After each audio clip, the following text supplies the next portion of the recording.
Sinagawang hearing ng Blue Ribbon Committee ng Cayetano Block, may babala si Senador Erwin Tulfo sa mga aniyay magsasagawa ng pekeng hearing sa Senado. Si Tulfo ang itinalaga ng tinaguriang new majority na chairman ng Blue Ribbon Committee. Hindi na po ako papayag na maghihiring-hiringan kayo dyan at I will have you arrested. I promise. Kahit na senador ka, kahit na sinasabi mong matanda ka na, ilang taong ka na sa Senado, try me. Magpahiring ka ng Blue Ribbon ulit. Magpahiring ka. I don't care kung dati kang Senate President, dati kang Speaker of the House, I don't give up. Talagang papahuli kita. Kung hindi papahuli, kung ayaw ng usa, bibit-biting kita, kwikwelyuhan kita, palalayasin kita dyan sa floor na yan. Because I am the legitimate Blue Ribbon Chairman. Yes sir, at itong naganap nga na pagdinig kahapon, ang sinasabi po ng kabilang kampo, it was illegal at hindi recorded. Bogus pa nga, may nagsabing bogus pa daw yung naging investigasyon ng Blue Ribbon Committee kahapon sa panguna ni Senator Rodante Marcoleta at SP Alan Peter Cayetano, iba pang mga majority senators. Yeah, ang punot dulo nito, Jade, is tama yung sinasabi nila, kunyari nila Senator Erwin Tulfo, kung tama yung pagka-takeover nila sa mayorya ng Senado noong June 3, nung the day before yung Senate Blue Ribbon Committee hearing kahapon. So may katwiran sila kung legal yung ginawa nilang pag-designate, kunyari kay Senator Sherwin Gatchalian bilang Senate President pro tempore at bilang acting President. At sa pagka-deklara nila na vacant yung mga chairmanships ng Senate Committee. Pero sa aking pananaw, hindi po naging legal yung proseso na yon. Kaya yung pagtuloy ng Senate Blue Ribbon Committee kahapon sa ilalim ng chairperson na si Senator Pia Cayetano at vice chairperson na si Senator Dante Marcoleta, ang tingin ko naman doon, meron silang katwiran na ituloy. Kasi para sa kanila, sila ang nananatiling mayorya ng Senado. Si Senate President Alan Peter Cayetano ay nananatiling Senate President. At yung chairmanships, ganun pa rin, hindi napalitan ng June 3. Alam naman po natin na kilala po at binabash po ngayon itong si Senator Erwin Tulfo dahil po sa kanyang naging pahayag noong una na bend the law. Itong mga naganap pa, ganun din ho ba ang tingin po ninyo at dating?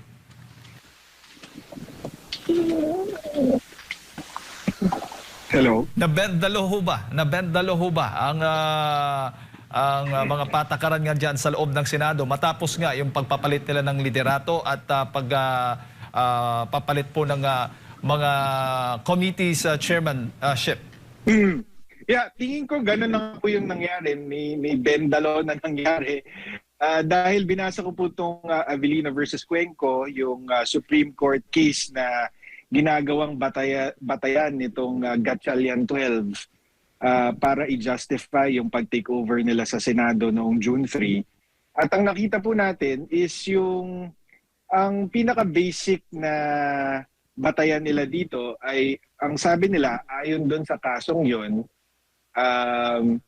pwedeng maging quorum ang 12 senador kahit na 24 ang miyembro ng Senado kung 22 lang ang available sa mga senador out of the 24. Kaya dahil daw doon, pwedeng maging quorum ang 12 senators. Nabanggit ito sa Avellino versus Cuenco. Ang isa sa mga katwiran na ginamit dito ay ayon sa konstitusyon ng mga panahon na yan, kasi 1949 pa itong kasong ito. Nung under the 1935 Constitution, to constitute a quorum for the transaction of business or to do business, a majority of each house is required. So, ang nasa doon sa Avellino versus Cuenco, doon sa decision ay ang majority of each house ay hindi daw nangangahulugan na majority of the members of all the members of each house.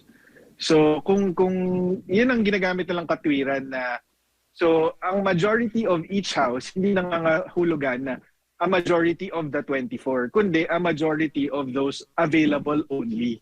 Yun ang ginagamit nilang katwiran. Pero, hindi po tamang batayan yan kasi number one, ang totoong decision or ruling doon sa Avellino versus Cuenco ay hindi naman po yung issue ng quorum, kundi dininay ng Supreme Court yung petisyon na umabot sa Supreme Court dahil ang sabi ng Supreme Court, wala silang jurisdiction to rule on the issue of the Senate leadership squabble in 1949. Ang katwiran ng Supreme Court is it's because it's a political question. Anong ibig sabihin nun? Ang ibig sabihin nun, yung pagpapalit ng liderato sa Senado ayon sa Korte Suprema noong 1949, hindi namin dapat pinapakialaman yan dahil ang mga senador lang ang makaka-decide para sa kanila kung sino ang totoong leader nila. Yun ang naging ruling. Kaya yung mga sumunod na ruling ng Supreme Court, ang tawag doon obiter dictum, meaning opinion lang yun ng court pero hindi yun binding precedent. Hindi mo siya pwedeng sundan bilang president or gamiting batayan na galing sa Supreme Court. So ang sabi ng Supreme Court, wala kaming jurisdiction para sagutin yung mga tanong na yan. Pero kasi ang naging botohan, Jada Danmar, 11 kasi yung justices ng Supreme Court noong 1949. So, anim ang nag-vote to deny the petition ni Senator Avellino. Ang petition ni Senator Avellino is i-recognize siya bilang Senate President at tanggalin si Senator Cuenco naman bilang acting Senate President. So, noong mga panahon na yon, parang si Alan Peter Cayetano, si Senator Avellino, si Senator Gatchalian naman, parang si Senator Cuenco. Siya yung tinalaga bilang acting Senate President. So, anong naging botohan ng Supreme Court? 6 ang nag-deny ng petition dahil nga wala daw jurisdiction ng Supreme Court to determine that question. 4 ang nag-dissent, meaning hindi sila nag-agree na walang jurisdiction ng Korte Suprema at isa namang justice ay absent. Okay? So, anong nangyari? Sabi ng dininay ng petition because walang jurisdiction, tapos out of the 6 justices na nagsabi na walang jurisdiction yung Supreme Court, 2 sa kanila ang nagsabi, at dahil wala tayong jurisdiction, dapat hindi na natin sagutin yung issue ng quorum, kung 12 ba or 13 ang dapat quorum sa Senado. Opo. Tapos yung 4 naman ang nagsabi, so sabi ng Supreme Court sa decision, 2 yung nagsabi na hindi na kailangan talakayin yan. So ang susunod na discussion is opinion lamang ng 4 na justices. So doon lumabas na yung 4 na justices ang nagsasabi, dahil 2 senador out of the 22 ay nasa US at yung isa naman nasa ospital, pwedeng bilangin yung 22 as yung parang denominator at ang 12 pwede maging quorum ng 22. Yun ang naging ruling. Pero 4 lang sila. Yung 4 na nag-dissent, lahat sila agree na 13 dapat ang quorum for Senate membership of 24. So, ang totoong bilangan dun sa issue na 12 ba or 13, 4 versus 4. So, bukod sa obiter dictum na yung 12 is the new 13, hindi rin pwedeng maging binding precedent kasi 4 versus 4 ang botohan tungkol sa issue na yon. Opo. At isa pang pagkakaiba ng 1949 case ng Avellino versus Cuenco at yung nangyari nung June 3 is nung 1949, isang araw lang po nangyari ang lahat ng kaguluhan sa Senado. Nagsimula po yung session na 22 po yung senador na present sa session. Nag-walk out lang po yung 10, kaya 12 lang po yung natira. So sabi ng Supreme Court, dahil yung session na 12 senador lang yung natitira, continuation lang yun ng session nung umpisa kung saan merong malinaw na quorum na 22 senador, merong quorum. Kahit na 12 lang yung natira. Pero dito po sa nangyari nung June 3, mula sa simula, wala po silang quorum na 13. Mm-mm. Nagsimula sila 12. Hindi po pwedeng gamitin na basihan yung Avellino versus Cuenco. At saka, isa pa ho, ito siguro yung pinaka matibay na basihan laban doon sa Avellino versus Cuenco. Yung Senate rules po mismo, Rule 2, Section 2 ng Rules of the Senate, nakalagay po doon na all officers shall be elected by a majority vote of all its members. So, paso na po yung Avellino versus Cuenco kasi ayon po sa konstitusyon, meron pong malawak na kapangyarihan ng Senado para gumawa ng sarili nitong rules of procedure. So kapag sinabi po ng rules of the Senate na ang majority ay kinakailangan na majority of all of its members, ibig po sabihin nun dapat 13, hindi pa 12. Mm-mm. Opo. Pero attorney, kasi ang ginawa nila, inalis po nila itong hindi po nila sinama si Senator Bato dahil hindi nga daw present at hindi alam kung saan, at itong si Senator Jinggoy ay nakakulong. So sino ba talaga ang magdedetermine o magde-decide na hindi isama yung dalawa? Hindi po sila hindi pwedeng isama dahil senador pa rin po sila kahit po hindi nag-attend ngayon ng Senate session si Senator Bato or hindi alam kung nasaan siya. Tapos si Senator Jinggoy naman ay nakakulong currently. Hindi po sila pwedeng i-exclude. Wala pong legal basis para i-exclude sila dun sa bilang na 24. Opo. Tapos yun nga po, yung basihan na ginagamit nila, yung Avellino versus Cuenco, kung babasahin niyo po ng maigi yan, at hindi, ang problema po kasi, nung ginamit po yung Avellino versus Cuenco, halos immediately naglabas yung mga mainstream media ng summary ng Avellino versus Cuenco, na kapag binasa mo yung mga summary ng mainstream media, mapapaniwala ka talaga na yun yung sinasabi ng kaso.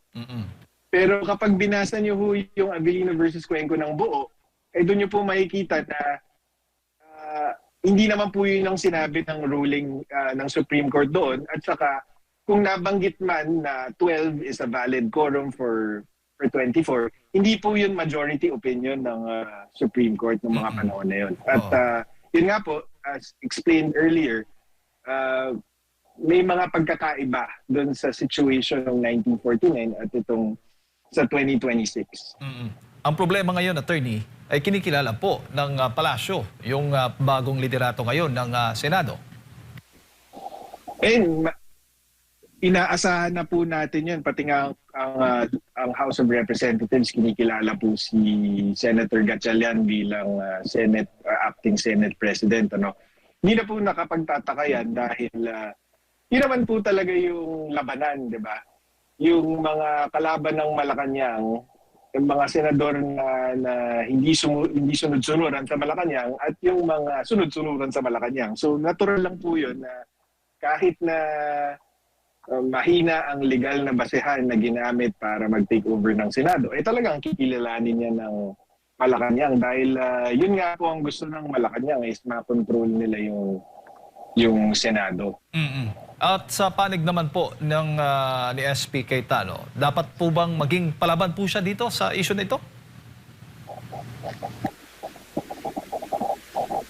Opo, kasi nasa tama po siya Pero ang tingin ko, nabasa ko kahapon na meron pong balak yung PDP laban na idulog po itong issue na to sa Supreme Court.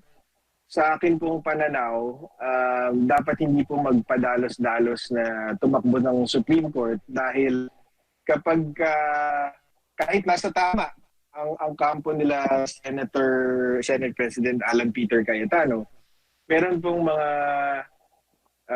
nuances or technicalities na ma-encounter sila pagka sila ang nag-file sa Korte Suprema. Unang-una, kapag ikaw ang nag-file sa Korte Suprema, ang burden of proof para patunayan na illegal yung ginawa ng kabilang kampo is nasa inyo. Bale, mas mabigat yung burden na ipapataw ng Korte Suprema doon sa mga petitioner laban doon sa respondent. Lalo na't merong presumption of regularity in the exercise of official duties.